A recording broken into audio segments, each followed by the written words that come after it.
Posibleng maharap sa kasong kriminal at administratibo si dating Presidential Anti-Organized Crime Commission spokesperson Winston Casio. Kaugnay yan ng pananampal ni Casio sa isang Pilipinong empleyado ng sinalakay na BPO sa Bagak, Bataan noong nakaraang linggo. Ayon kay PAOK Executive Director Gilbert Cruz, pwedeng magreklamo ang sinampal na lalaki. At kahit walang complainant, posible pa rin maharap si Casio sa kasong administratibo. Pansamantalang inalis sa pwesto si Casio habang iniimbestigahan ng PAOK ang insidente. Humingi na ng paumanhin si Casio at sinabing handa siyang harapin ang ipapataw sa kanyang parusa.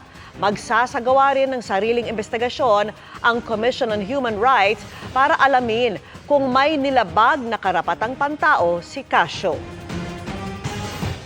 Sabi ko nga kay Dr. Casio, dapat pinailan mo na lang ng kaso. We could have filed cases na lang dyan sa nangarat sa'yo o nag-dirty finger dun sa PAOK and sa media. Ayun lang nga, yung pananampal hindi natin pwedeng i-justify.